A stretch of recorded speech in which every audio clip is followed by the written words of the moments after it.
Hello. Today I'm going to be reviewing Tales of the Jedi, or, as I think it should be called, The Tales of Two Jedi. Now, for those of you who missed it, Tales of the Jedi is another animated Star Wars show. It only had 6 episodes, each of them about 20 minutes or less, and the episodes sort of span many different time frames. Most of them are before The Phantom Menace. There's one that takes place after Revenge of the Sith, one that takes place during the Clone Wars. So the episodes are sort of all over the place. They're not really connected that much. There's 2 main focus characters who have episodes based on them. First there's Ahsoka, and then there's Count Dooku. So what I'm going to do is I'm going to start by giving my thoughts on Ahsoka's episodes, and then I'll dive into my thoughts on Count Dooku's episodes next. Now, Ahsoka's episodes are Episode 1, Episode 5, and Episode 6. Now, the first episode is called Life and Death, and essentially it shows us Ahsoka's birth, and we get to see her parents. And essentially what happens is her mum takes her 1-year-old child, Ahsoka, out hunting. And then a big saber-toothed cat comes and steals Ahsoka. But then Ahsoka uses her force powers to connect with the beast, and it brings her back home. And that's the entire episode. Yeah, that's it. It's completely pointless. It doesn't add anything to the story as a whole. It doesn't add anything to Ahsoka's arc. We already knew that she was born and that she had parents. We already knew that she had force powers, and we already knew that she did not, in fact, get eaten by a saber-toothed cat when she was 1 year old. In all seriousness, though, it doesn't really do anything to Ahsoka's story as a whole, and it's a pretty lackluster episode. It's rather boring, actually. And as I said, it's pointless. Now, jumping ahead to Episode 5, Practice Makes Perfect. This episode starts early on during the Clone Wars era, and it essentially shows Ahsoka doing some training. She's training against those flying blaster balls that the Jedi use for training. Now, Anakin doesn't seem very impressed by her performance, and he organises for a different training session. One where Ahsoka is surrounded by a bunch of clones, and they all try and shoot her with the stun function on their blasters, and she has to defend herself for as long as possible. And she does this again and again and again and again and again, and that's essentially what happens. At some point, the episode sort of jumps ahead a bit to later in the Clone Wars, when the clones have their Phase 2 armor and everyone's sort of designed more like the later half of the Clone Wars series. And then it jumps ahead to the scene in Clone Wars Season 7, where Ahsoka and Rex are trying to leave the hangar, and there's all the clones waiting for them there. And then the episode ends. Now, this one, I'm just going to say, this episode was also pointless. Basically, the whole thing is it shows Anakin pushes Ahsoka really hard to be the best, and she trains and trains and trains and gets better. That's something we already knew. That's something we already saw in the Clone Wars. When we're first introduced to Ahsoka in the Clone Wars, she's young, she's bratty, she often overestimates her abilities and bites off more than she can chew. She makes mistakes. We see that in the early seasons, and she learns from these mistakes. She gets better. She grows more mature, more competent, and by the end of the Clone Wars, she's perhaps one of the best Jedi. The Clone Wars did a very good job of showing Ahsoka's growth. This particular episode of Tales of the Jedi, that doesn't add anything to her arc throughout the Clone Wars. It doesn't add anything new. And the end bit, when it shows them going to face all the clones, it feels very much like they're like, oh, look, it's Season 7. You like Season 7, right?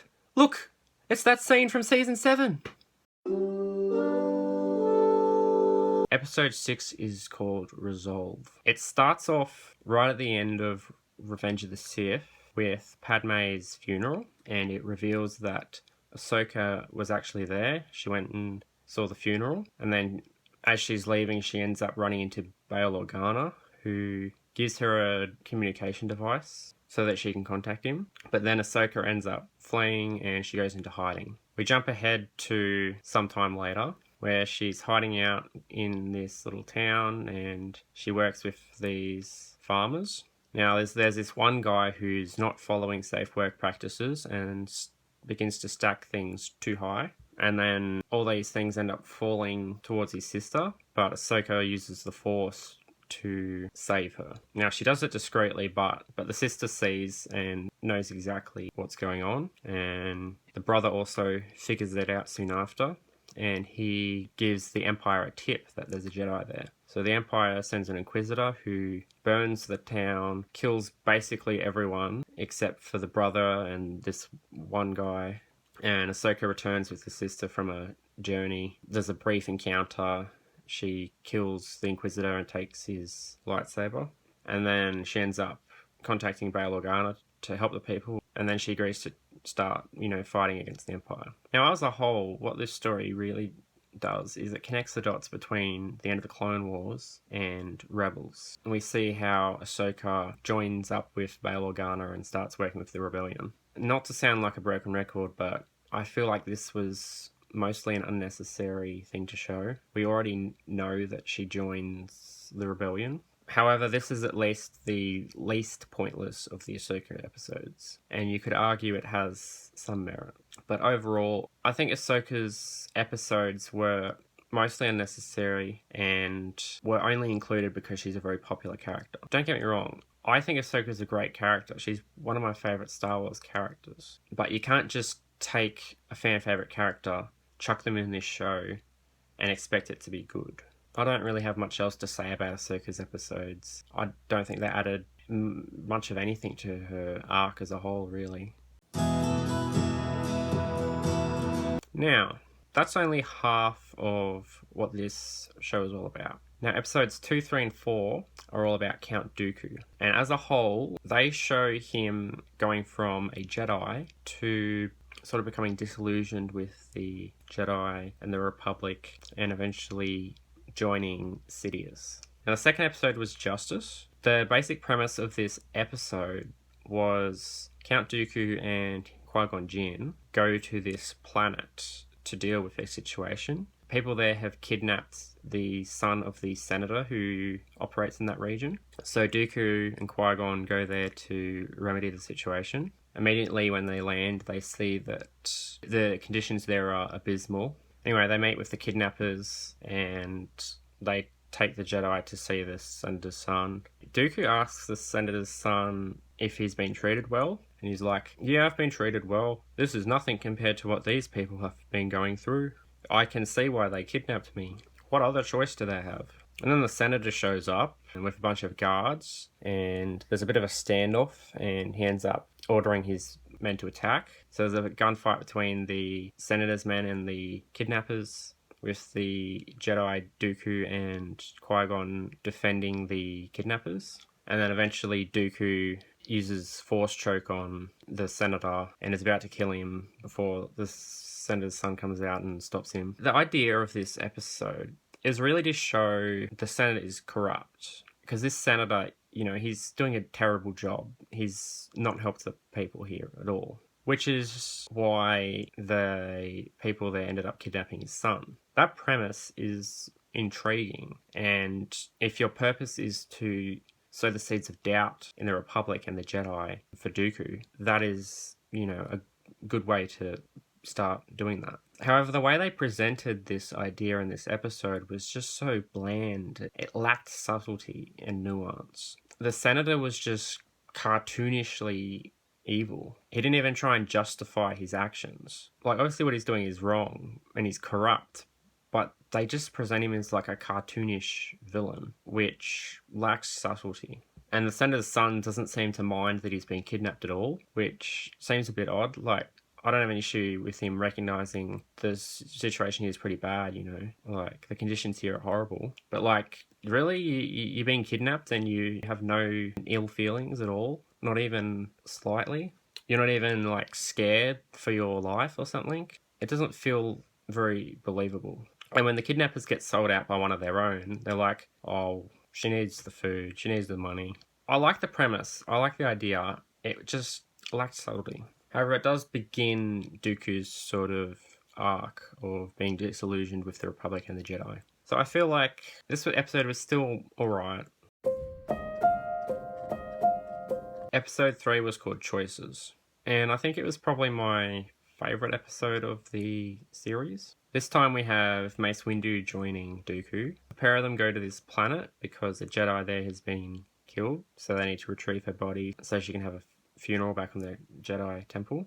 Once they get there, though, mostly due to Dooku's instruction, they end up doing a bit of investigating, and they uncover that the story they've been told about how she died, which was in an ambush by rebels, is not actually true. In truth, it was the guards who killed her. Anyway, there's a bit of a fight. The Jedi take on the guards and they come out on top. In the end, only one of them ends up surviving and he gets arrested. And he explains his reasoning for doing what he did, which is that the Jedi are just puppets of the Senate, and the senator was like using all his power and wealth to like benefit for himself, and he had like no care for the people and blah blah blah. But like, this episode doesn't really show us examples of what he's saying. It just tells us, which is a failing on this show's part. However, it's another step in Dooku's disillusionment. There's a scene I quite like where Dooku actually agrees with the guard and gives him some advice. But yeah, overall, I feel like this episode suffers from the fact that it doesn't show any of the stuff it's trying to tell us. It doesn't back any of it up. Then we have episode 4, The Sith Lord. So this is the final episode about Dooku. And in this one, he goes to visit Sidious to confront him after Qui-Gon is killed by Darth Maul. However, when Dooku leaves to go visit Sidious, Jedi Master Yaddle follows him. She hears them and talking about incriminating stuff, and then reveals herself. There's a conversation where Sidious and Yaddle both urge Dooku to side with them, and you can see Dooku sort of struggling with what he wants to do, but eventually he ends up dueling with Yaddle, and eventually he ends up killing her and descends to the dark side. So what do I think of Dooku's arc as a whole?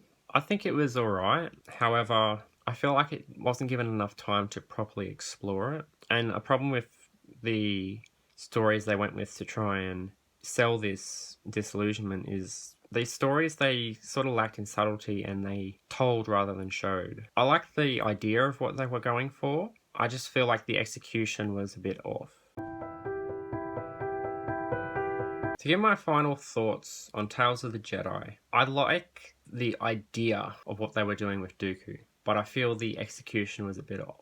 And I feel like most of Ahsoka's episodes were pretty pointless. When I first heard about Tales of the Jedi, I thought that it would probably shine a light on a few different characters, which I thought would be interesting. However, it only highlighted 2 characters, Ahsoka and Dooku. I don't think we really needed any more Ahsoka stuff. She was a main character in the Clone Wars, and she had a bit of a role in Rebels as well, which I think was quite sufficient. Plus, she's got her own show coming soon. So it feels like they just put her in because she's a fan favourite. Dooku was a choice that made a lot more sense. He's a character who, while he's appeared quite a lot as a Sith, we haven't really seen him as a Jedi, at least not in any of the shows in the Disney canon or anything.